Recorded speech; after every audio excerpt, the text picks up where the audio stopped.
con la dottoressa Silvana Mantovani, vice sindaco di Portotolle. Perché? Perché vogliamo parlare dei vaccini, della situazione vaccini nel territorio comunale di Portotolle, visto che, almeno da quanto abbiamo letto, è uno dei paesi virtuosi addirittura a livello veneto. Buongiorno a tutti, sì, Portotolle ha non concluso, perché è una parola grande dire concluso, però gli over 80 sono stati quasi tutti vaccinati, quindi grande soddisfazione per il comune di Portotolle e l'ottima organizzazione da parte di tutti, l'equipe dell'ULSS ineccepibile, l'organizzazione a livello dirigenziale, la nostra protezione civile coordinata comunque dalla polizia locale e insomma la disponibilità del palazzetto e dei loro operatori.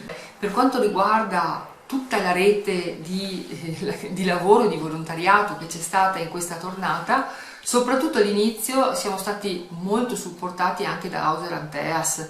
Perché? Perché c'è stato un momento in cui abbiamo noi recapitato le lettere a casa alla nostra popolazione per recarsi a vaccinare.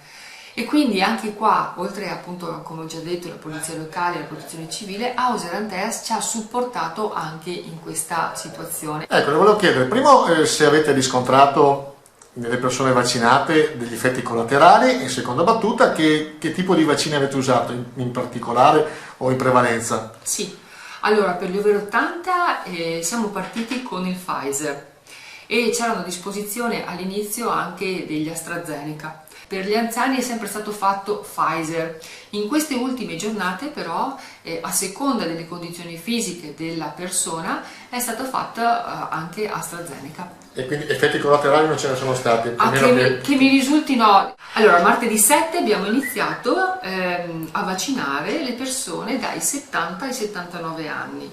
Con che procedura? La Regione Veneto ha aperto un portale dove il singolo cittadino può entrare e può prenotare la vaccinazione. Se qualcuno non ha il computer, non sa usare il web, avete già predisposto qualcosa? Certo, allora la Regione Veneto, oltre appunto a dare la disponibilità al singolo cittadino, ha aperto anche le farmacie. Infatti le farmacie sono predisposte per fare queste prenotazioni. Hanno aderito tutte le farmacie di Portotolle? Mi risulta di sì, 3 sicure, ma mi pare tutte.